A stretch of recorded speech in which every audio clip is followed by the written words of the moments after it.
السلام عليكم، يا رب تكونوا بخير. إن شاء الله في الفيديو ده هنشرح أهم النودز في N8N واللي أنت بمجرد ما تتعلمهم هتبقى اتعلمت 80% من N8N. فيلا نبدأ على طول. فأول حاجة عندنا هي التريجرز. فعندنا أول تريجر وأشهر تريجر بنستخدمه هو الWhen Clicking Execute Workflow. ده مجرد كليك أو مجرد تريجر بنستخدمه في تيست واحنا بنبني بس ورك فلو. فهو عبارة عن ان انت بس مجرد ما تك اكسكيوت بيشغل معاك ورك فلو عادي.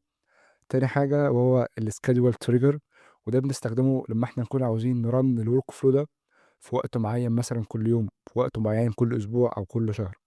فمثلا لو هيفترض ان احنا عندنا ورك فلو عبارة عن ان احنا بنجيب ملخص الايميلات يوميا الساعة 8 الصبح مثلا، فنفتح مثلا كده ونعمل التريجر بالشكل ده، نخليه آه، بالايام. احنا عايزين نشغله كل يوم، ممكن نشغله كل اسبوع، ممكن نشغله كل ساعه او كل شهر، كل مثلا عدد من الدقائق معين. فاحنا عايزين نشغله حاليا يوميا. فهنا بيطلب مننا انت عاوز تشغله امتى. فهل مثلا كل يومين، كل 3 ايام، ولا كل يوم؟ لا، عايزين كل يوم. فنخليها واحد. يشتغل امتى بالظبط؟ عند الساعه كام؟ عند الساعه 8. تمام. في وقت من الساعه تيجي 8 بالظبط كل يوم هيبدا ان هو يشغل الورك فلو اللي احنا هنعمله. تمام. دي هنا تاني حاجه. هو التريجر مثلا عن اون فورم سبمشن. لو انت مثلا عامل فورم معين، فانت عايز بمجرد ما الشخص يملى الفورم دي يبدا الورك فلو ده يشتغل. ازاي مثلا؟ احنا عملنا، انا هعمل الفورم دي عباره عن ان احنا عاوز ناخد من الشخص ده اسمه، الرقم بتاعه، وعمره. لو حبينا مثلا نضيف حاجه كمان ممكن نضيف هو منين، مثلا هو من اي كونتري. فيبدا ان احنا نعمل اد فورم انبوت. تمام. اد فورم انبوت مثلا هنسميها الكونتري. تمام. لو انت عاوز تضيف زي خصائص للليبل ده بالذات، عندك كام اختيار؟ عندك 4 اختيارات. تمام. اول اختيار اللي هو الكاستم فيلد نيم، اللي هو لما يوصل لنا هيبقى اسمه ايه. تمام. فده مش مهم قوي. تاني حاجه البليس هولدر. البليس هولدر ده اللي هو مثلا ايه التكست اللي هيظهر له قبل ما يكتب. زي مثلا ده بليز انتر يور ايدج مثلا. هنا مثلا ضفنا احنا الليبل ده. فهنا بليس هولدر بتاعه وات از يور ايج، عمرك ايه. فاحنا برضه هنشوف ده لما نجرب بس. تمام. فين عندنا الكونتري؟ لو هنضيف لها كمان اتريبيوت زي الديفولت فاليو. تمام. الديفولت فاليو لو هو ما ضافش فاليو، فايه الديفولت فاليو اللي تحط؟ ممكن مثلا نحطها مصر مثلا، ايجيبت مثلا. فهو لو ما ضافش كونتري يبقى الديفولت فاليو هي ايجيبت. تمام. بس احنا مش هنحطها. هنا حاجه اسمها ريكوايرد فيلد. هل الكونتري دي حاجه ريكوايرد ان هو يملاها؟ يعني هو مش هيعرف يعمل سبميت الفورم من غير ما يحط الكونتري. هي مش مهمه قوي، فاحنا مش هنعملها ايه ريكوايرد. انما مثلا الاسم هو مهم، فلازم يكون معمول له ريكوايرد. تمام. فتعالى نعمل تيست كده. هنا احنا عندنا حاجه اسمها برضه التيست يو ار ال والبرودكشن يو ار ال. التيست ده هو احنا بس عشان نبني النظام، بنجرب، متاكد ان الدنيا تمام، بعد كده نبدا نعمل لها ببلش عشان تخش في البرودكشن يو ار ال. احنا حاليا هنستخدم التست يو ار ال. تمام. نيجي نحطها هنا، ظهرت لنا اهيت. تمام. نبدا نملى الاسم وليكن عبد الله. النمبر بتاعي 0 12 اي كلام طبعا، ده مش رقمي. عمري 95 سنة. تمام. الكونتري ايجيبت مثلا.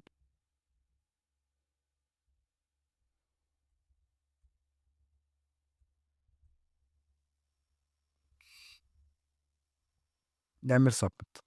مجرد ما عملنا سبمت ايه اللي حصل؟ اشتغلت في ان 8 ان وجاب لي نفس الداتا اللي انا عملتها. تمام. ايجيبت 59 الرقم، اسمي. حلو الكلام. جميل جدا. نيجي عند برضو الجوجل شيت تريجر. هو عبارة عن ان مجرد ما حد يضيف داتا في الشيت تيجي لي هنا. ازاي؟ هقول لك ازاي. نفتح مثلا الاول ده. هنا بيقول لك ايه؟ ان انا هبدأ اتشيك كل دقيقة هو حد ضاف حاجة جديدة ولا لأ. فين بقى؟ في الشيت اللي اسمه تيست، تمام، في الدوكيمنت اللي اسمها تيست في الشيت 1 اللي هو ده، تمام، اللي هو ده ادي شيت 1 واسمه تيست. لو حد ضاف اي داتا هنا، تمام، ابعتها لي او هاتها لي هنا، ده بشكل بسيط يعني. فانا لو عملت هنا فيتش تيست ايفنت، هيبص مش هيلاقي حاجه، هيقول لي والله ما فيش حاجه، انا ما لقيتش حاجه. لو ضفنا مثلا اسم، ضفنا اسمي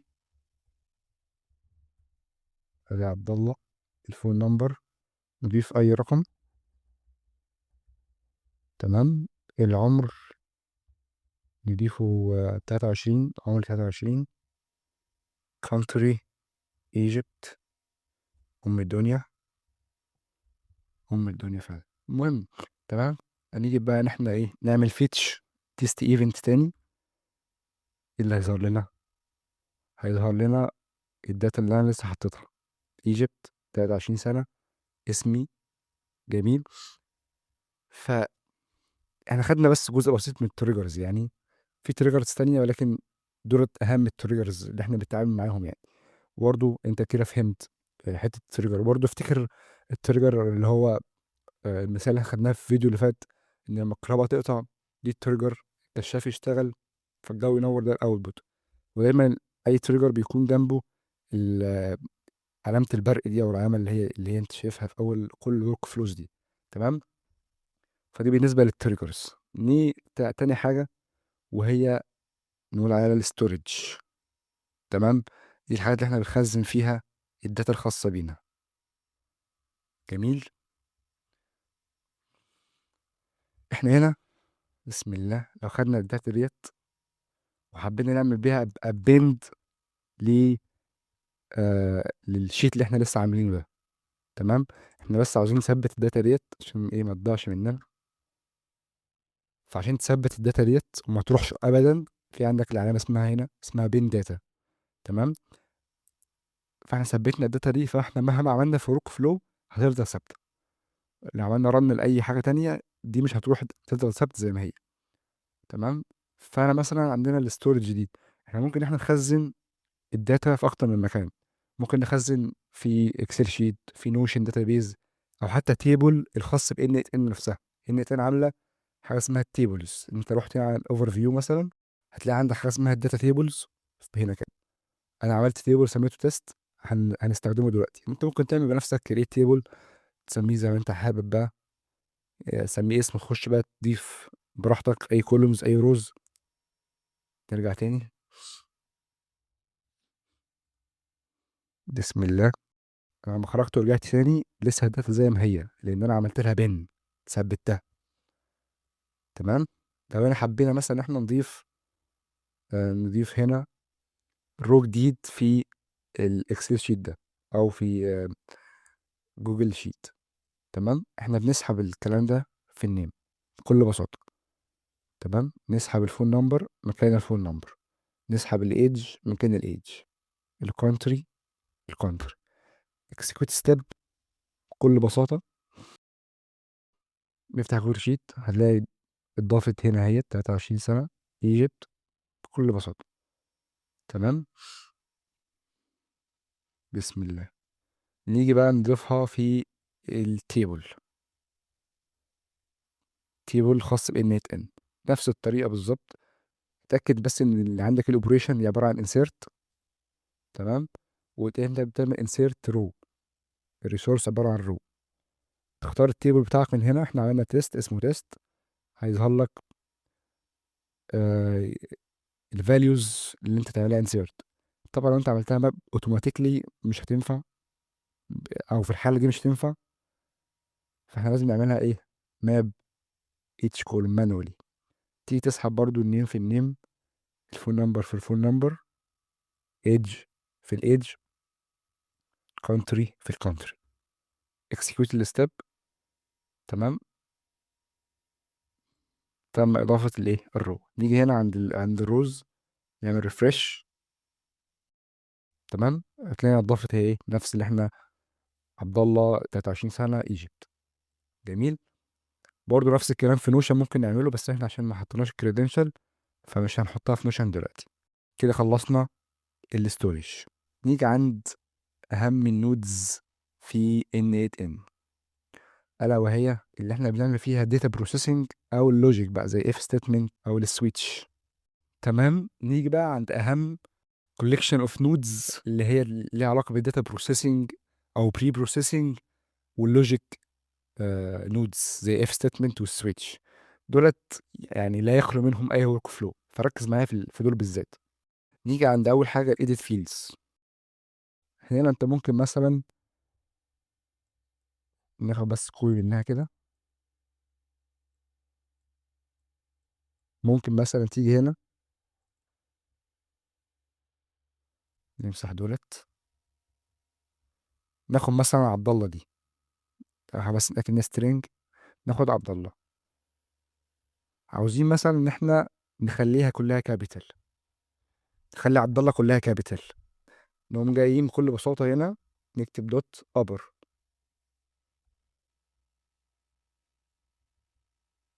تو ابر كيس، فتيجي لك هنا. تمام، ممكن احنا برضو نخليها تو لور كيس، نعمل تريم، نمسح اي وايت سبيس وهكذا، لكن برضو ده جزء بسيط جدا يعني من edit fields. يعني مثلا لو انت هتجيلك داتا انت عاوز تتاكد ان هي تمام، ممكن تعمل مثلا تو ابر كيس تو لور كيس، تشيل اي اكسترا سبيس وهكذا. مثلا ممكن تعمل دوت تريم،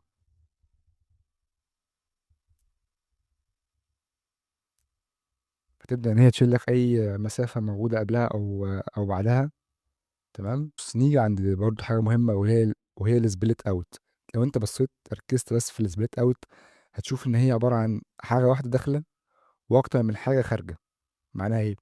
لو بصيت عندنا في المثال ده هتلاقي ان احنا عندنا عباره عن array عباره عن arrays، يعني array of list او array of array. فده مش صح. يعني لو احنا عاوزين مثلا ناخد عبد الله ده، ناخد او الليست اوف ليدز دي احمد حسن مثلا، ابعت له رساله، طبعا دي حاجه فيك. ابدا ابعت لاحمد حسن رساله مخصصه لان هو مثلا في سن العشرينات وهكذا. فانا لازم ان انا كل واحد يخش لي لوحده بشكل ما، فلازم ان انا اعمل لهم سبليت. تمام، فانا بفتح السبليت دي واشوف انا دي اسمها ايه، دي اسمها ليدز.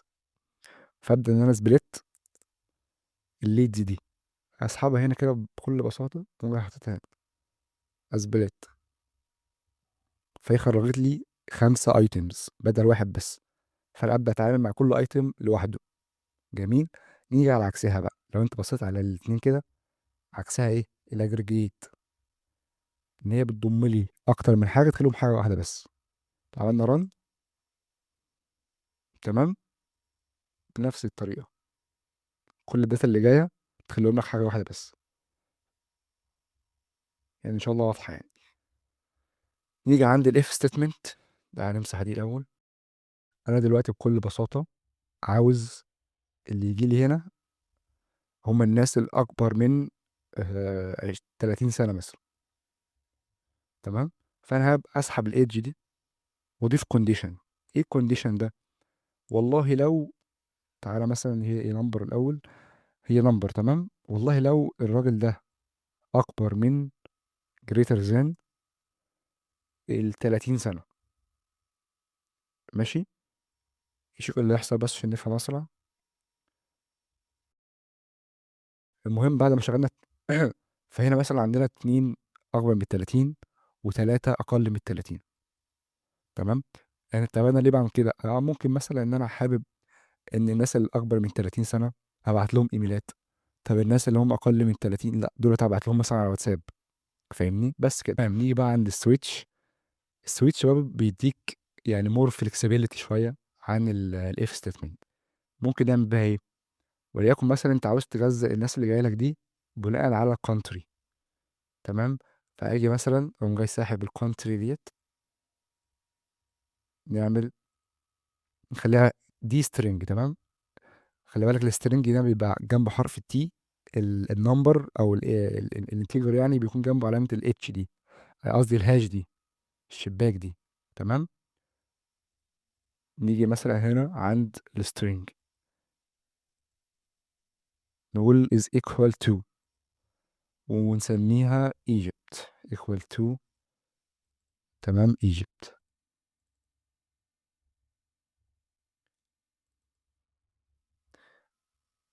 لو انت عملتها كده، يعني انا بس نمسح الكلام ده كله.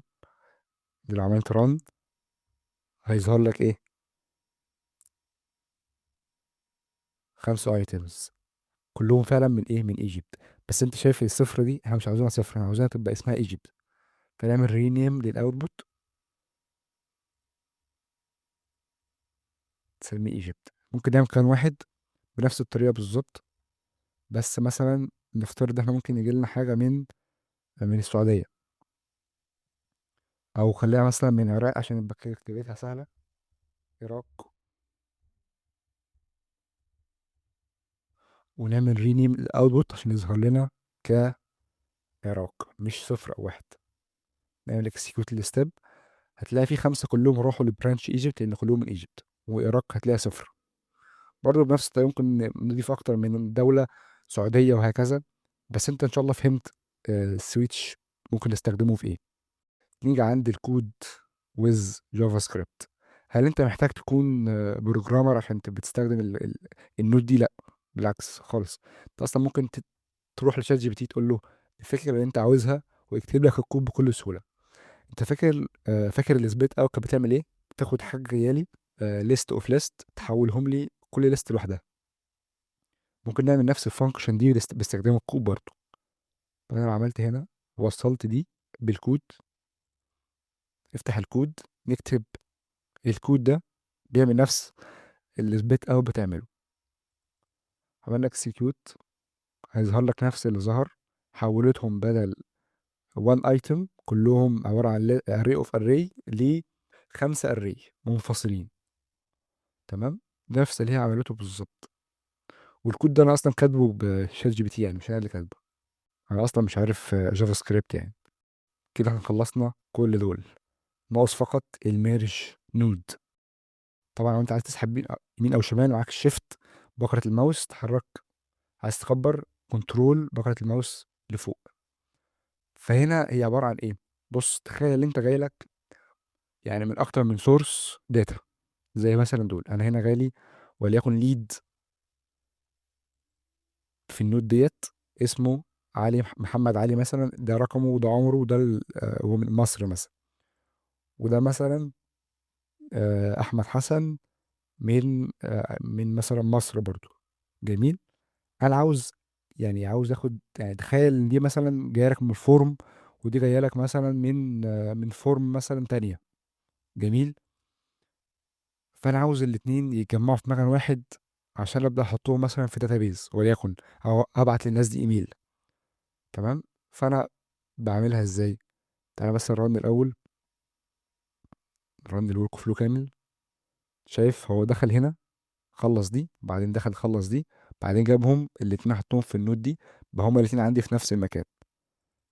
افتح النود، عندك اكتر من حاجه.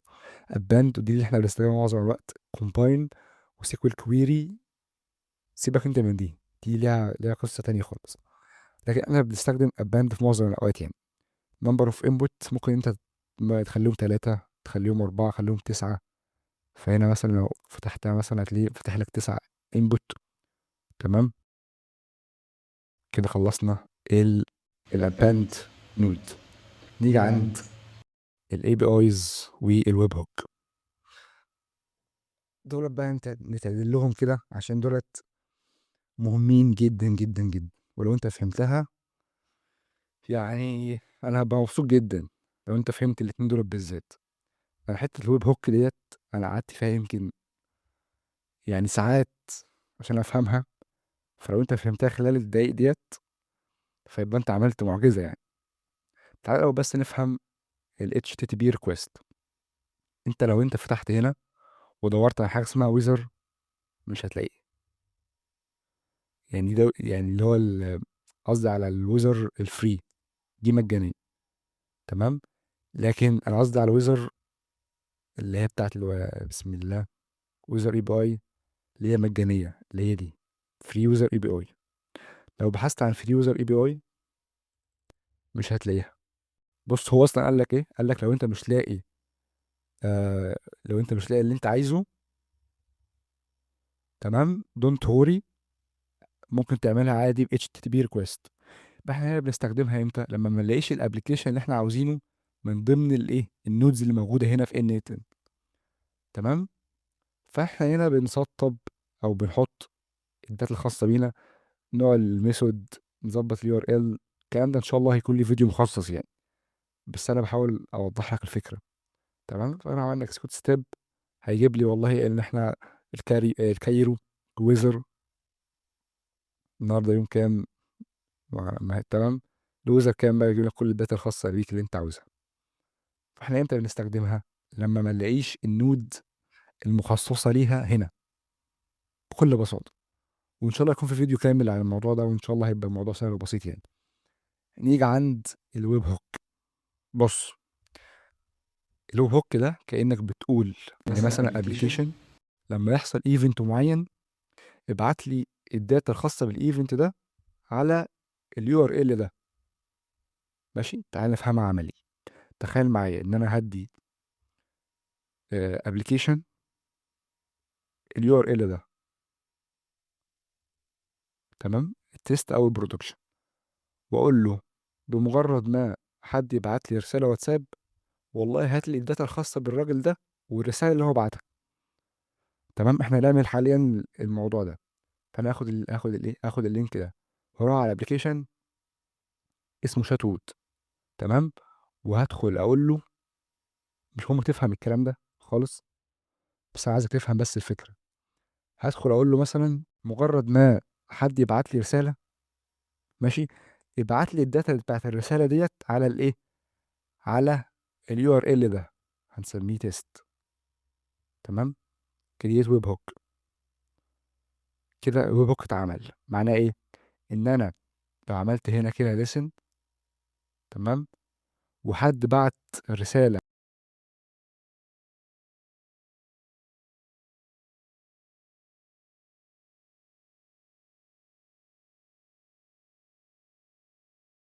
تمام، هنا الرساله اتبعتت اهيت. جميل جدا. اهي، هل السلام عليكم. طبعا في حاجات تانية مربوطه زي مين اللي بعت وهكذا، الرقم اللي بعته كده. فبكل بساطه يعني، خليك فاكر بس ده، ان الويب هوك يو ار ال ده هو عباره عن ان انت بتبعت بتبعت حاجه بمجرد ما ايفنت يحصل من خلال اي بي اي. تمام. ده ان شاء الله برضو موضوع الاي بي اي ده هنحط نعمل له فيديو كامل. تمام. فبس كده، ده فيديو النهارده.